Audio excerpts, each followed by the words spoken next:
Welcome back, guys, to Pro League here live in the Next One Arena. We're about to jump into match 2 of the night. It's going to be Jin Green Wings versus Samsung Galaxy Con, and this one is for all the marbles. Once again, everything matters here, and this one matters a lot as well. All those marbles, Valdez, absolutely. It's going to be a pretty close one at that as well.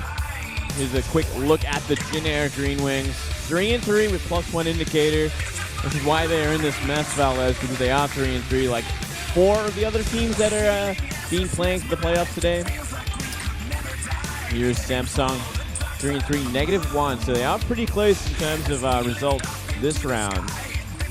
Yeah. Maru versus Deer here going to be the first game. It's going to be a TVP. And the map for that is going to be Echo. So 2-player map.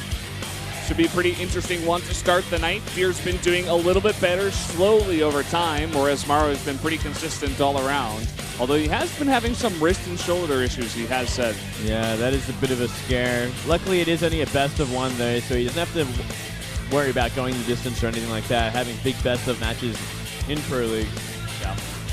Now, Samsung, they make the playoffs if they beat Jin or go through a series of scary results, hopes and dreams like their counterpart CJ, or Jin can make it through the playoffs if they beat Samsung, or also go through that intense gauntlet of wins and losses the other teams have to do. It's like if you lose, you essentially have to have a million things go right for you in order to make it. And so both these teams have prepared a ton for this matchup. Samsung trying to bring out as many of their guys back to win a bunch of games. By the way, once again, thank you to Spenu.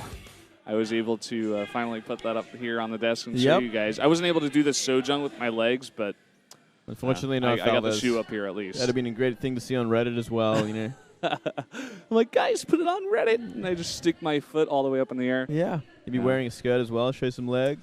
Yeah, I am wearing a skirt today, but you guys can't see it, so that's a bit unfortunate. I can see it, which is all I need. Moonlight sees everything, in fact. A little too much, actually, Valdez. Here is the matchup for tonight. This is Jin Green Wings versus Samsung Galaxy Con. Maru versus Deer to start the night, as we said. Then SOS versus Journey. Another PVT heading the other way on Deadwing. And then Rogue versus Bravo. Get to see him again. Rogue is pretty strong here in Pro League. And then we get Rogue versus Reality. Or no, Pure versus Reality. Rogue is playing 2 people tonight. I'm like, well, that he doesn't wants make to any play sense. against 2 Terrans. One's going to be a cat because one on Vani. Yeah, he's looking for blood. That he is. And Expedition lost the map there for the ace match. We'll see if it even gets there. It is a possibility, I suppose. I think it could very well get there, Valdez. I think Journey has a shot. I think maybe even Bravo has a shot. Reality, maybe, but probably not. Pure, he hasn't been looking as good as he used to, but he is still a very solid Terran. I don't know, man. I'm looking towards Reality to possibly have a good chance there against Kiriri. His TVT is quite strong when he plays that mech style on Vani Research Station. That's who you voted for, I see, Valdez. That is one of the guys I did vote for. We'll see that a little bit later on if it comes to it. But viewpoints here. First time failing to advance into the round playoffs if Jin loses today will be Jin. And first time advancing into the round playoffs this season will be Samsung if they win today. So, yeah, big match today. Very excited. Can't wait to get stuck into it, Valdez. Yeah, he's saying Jin go to the round 3 playoffs. And today, right now, you got to get that win. Jin fighting. Well, should be getting underway in just a moment's time. Still waiting for one of the players. There we go. I think it must be Maru. Yep. Maru channeling a little bit of that flash. Usually if flash plays, we have to wait like 5 extra minutes as he do a lot of time sets everything up. Yeah, that's right. I like that Maru's leading the way as well. You know, set that momentum early on. Get the big player out there. Get that wins and try and keep it going. Yeah. You got to send out your big guy. Get that momentum, as you were saying.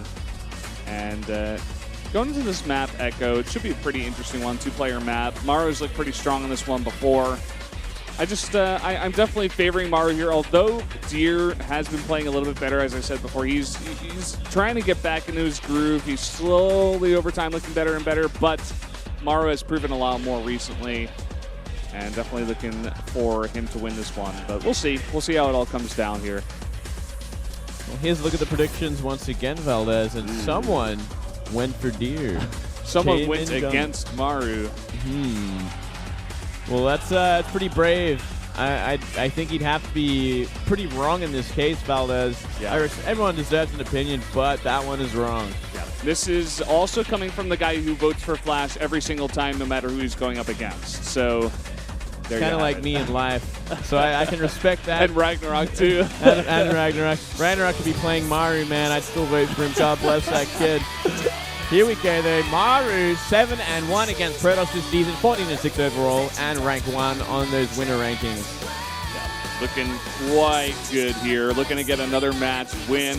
Hero got his win tonight, so Maru has to win again to tie him up at the top.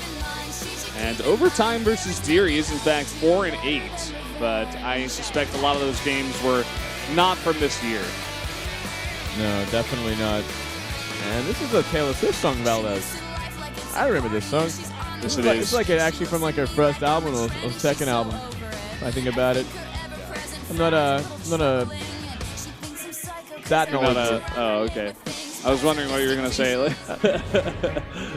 Here's Deer. He's held the same song the entire time here, as is the opposite of Maru's changed it like 3 or 4 times. Not a fan of Coldplay, Valdez. I don't know. Something about them just doesn't click. They're all right for me. Yeah, all right. Just sitting there at all right. Yeah, 4-4 versus Terran. 10-9 in overall. That's pretty rough Pro League season for him, considering what he's capable of. He has a lot of ups and downs. Yeah, he is on like a slight swing back here, getting that upwards right arrow. I think he's got like 2 wins in a row now, so trying to build off of that momentum, going up against a very, very hard opponent here in Maru. It's going to be on Echo, this 2-player map. We'll see who's going to bring it back. You're looking a little bit nervous. Maru looking as calm as ever. Who's going to win this first match? Let's jump into the match right now on Echo.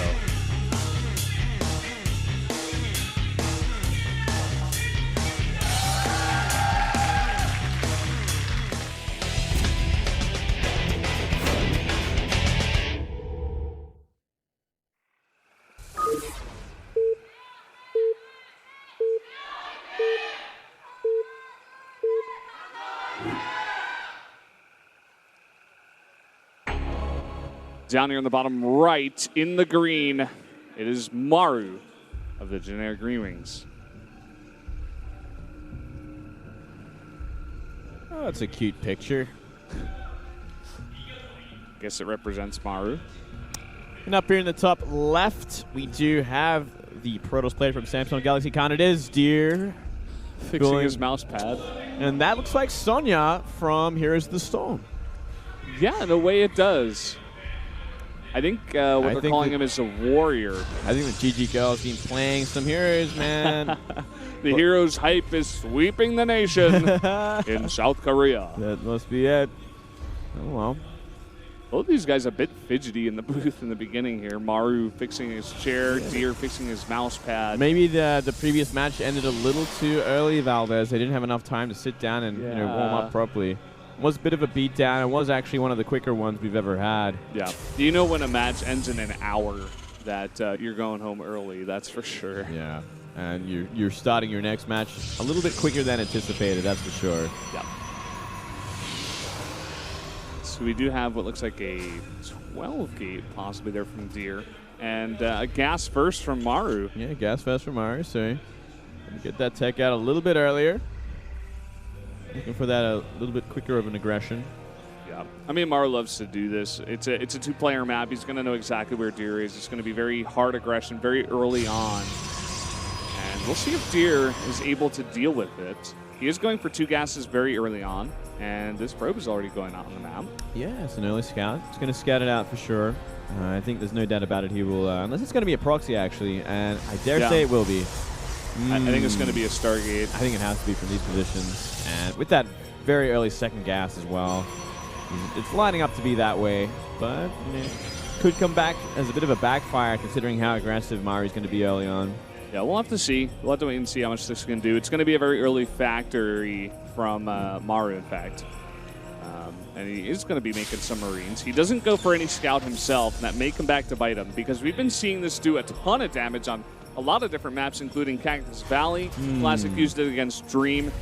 there, and then he did it on Sejong Station again. Yeah, that is very true. I don't think we ever saw Dream go for this opening there. You know, Dream was always going for Reaper into Reaper, or sometimes just safety sort of builds. He never went for anything kind of this aggressive. And hold that thought, because it is going to be a Twilight Council. Huh. So this is going to be slightly different. No Stargate coming out here from the Protoss. And the probe's still on the map as well, mind you, so which makes it even more interesting. He's going to keep it there, maybe just in case he wants to put out proxy pylons later on. But until then, yeah, it's pretty exposed Twilight, and I find this interesting. It's going to be Blink. It's going to be a fast Blink, so it looks like it's going to be aggressive. Ooh. And look what Maru's doing back at home. He's making a bunch of Hellions. He's going to try to go to the base of Deer and put on the aggression, but Hellions not the best unit to hold off Blink Stalkers. Definitely and he not. needs to get that scout down for sure. Well, the other scary thing is he could do some real damage with these Hellions before Blink is finished as well. Yeah, that is true. There's like one Stalker on the map, no Mothership Core, second Stalker queued up. Still a while away before War Prism or Blink is done. Hellions going to fight straight up against the Stalker here. I would actually just love, because the Stalker's so out of position, I would love if he just went straight to the base. Yeah. It looks like he's trying to do that here, but Deer has recognized this. He's trying to run back as fast as possible. There's one Stalker on the ramp, in the center of the ramp. Let's see what these Hellions can get done. But Mothership Core out as well now, so I don't think it's going to find much. Yeah, Stalker's going to let him in. He's going to try to do some damage here, but this is only 2 Hellions. One of those Hellions already very, very weak. Oh, nice City as well. Yeah. Deer kind of locking this down. The one thing he does gain that's very important from this is that he knows what's going on. He sees only 3 gates, missing pylon. There's stuff missing in the base. He's got to know that something funky's going on. He's already thrown down a bunker. Yeah, and that's at the top of the ramp as well, so he's not taking any chance. He's going to let that natural go if he has to. And he's making Widow Mines during this as well. So if he sets them up in a nice place, should be able to shut down these Blink Stalkers. Oh, they get the probe at least. No more forward pylons coming down. There's one, though, right at the bottom of the ramp. Yeah, so. that's actually a pretty nice pylon to have, no matter what. Bunker at the top of the ramp. Only just finishes now. Only 2 Marines in it. Oh, this is not looking good at all. Trying to focus down that medevac, in fact. Going to blink straight into the main. And going to take a ton of damage from that Widow Mine as well. All those Stalkers very, very low. This just went completely wrong. A big blink forward, surprisingly, as well, into that Widow Mine. What a lucky occurrence for Maru. Yeah. Now going to try to blink up into the main, it seems, here. He knows there's that Widow Mine at the front of the natural ramp. Here he goes. There are already 3 bunkers in the main. He's going to be able to snipe out a Widow Mine, doing some small damage here. And now just going to blink out once again. Oh. Orbital Command going to be a bit exposed. Shouldn't go down there. Not enough Stalkers for it just yet. More and more Stalkers being walked in there, and we're even seeing a tank being made. Nice pull, though, on the SCVs here. He's going to be able to get that repair, but a really nice time warp on everything. It's getting so low. It's going to survive. Oh, just barely survives. And now the Widow Mine is back as well, but doesn't trigger on anything. That was so close. That Widow Mine could have done so much as well. It could have even got the Mothership Core if it was just a little bit closer. Yeah. Really nice scanner. He knows that Deer is going completely all in with this. He's making a tank. Tank is out. Tank is safe as well. That's a hard place to blink into. Yeah. How is Deer ever going to break into this? I wonder. He isn't going to take out a Widow Mine at least. Oh, he blinks forward. Finds the tank on siege. Nice pickup. He saves the tank with 4 HP. 4 HP pickup. Oh, another pickup here. And he saves it again. No, he blinks on top of it, loses 2 more Stalkers because of it. Yeah, he's taking so much damage. That is ridiculous. Yeah, that might even be the killing play right there. Because another tank is going to be out momentarily. Yeah. Losing all of his Stalkers now. They don't have the blink cooldown. Mothership goes down. Now he's only got 3 Stalkers, and he even takes out the Observer. Oh, what a ridiculous amount of play from Maru. You know, that pickup was just insane. That's Maru for you, man. GG. Maru takes the win there, defending a nice blink all in from Deer, but it just wasn't enough. A bunch of mistakes made by Deer, a lot of micro mistakes, questionable decisions. The blink in there at first to snipe out the medevac. I'm not sure about that one. Not sure about that one. He didn't get the kill, and he took some big Widow Mine hits. So Maru does his job. And that was just some sick micros. Saving that tank for so long. It got down to 4 HP. And then the medevac got super low. He focused his fire on that. Finally took that out. But the tank came out right before it died. And all the while he was taking way, way too much damage from all the Marines in the bunkers and otherwise as well, just in the main base. So really nicely done there by Maru. It was looking dangerous for a time there right at the start. You know, he just didn't have units in place in those bunkers as well. So Sorgus had potential to do a lot of damage, but a little too hasty from Deer. Yeah. I like the idea, you know, going up against Maru on that map. Just try to pull a fast one on him, go for the blink. But Maru's just too solid at holding it off. Next up, we are going to be having SOS versus Journey. That's going to be on Deadwing. This should be pretty fun. Yeah, this is going to be a very fun matchup here. I'm kind of excited for this one, Valas. I did go for Journey, actually. Yeah. Predicting. I thought I'd throw out a curveball. That you don't oftentimes go for those curveballs, which is part of the reason why you're so high up as the mass victor. But mass victor, I like that. I definitely do see this as a risky click. Journey has been doing quite well these days, but SOS, he does make it in the round of 4. GSL is looking quite strong these days, at least. That's true. That's true. I mean, I'll give you that much, Valdez. You know, I'm not gonna lie. It was like a gut feeling more than anything else. You get one of those wolf elbow tingles. Something happened today, Valdez, and I just knew this was the right choice. I saw a burning bush, and that's all I needed. It's like, okay, Journey's gonna win this one. Journey's my boy. Well, SOS is my boy, and we'll see what he's able to do against Journey. Deadwing will be the map. I have seemingly that will favor SOS here. SOS, a very tricky player. He is the trickster after all, yeah. He's very creative. I think he played probably a little bit more straight up against someone like Journey, who is pretty underrated or just hasn't had much success. Still one of those newer players, I guess, as well. So, yeah.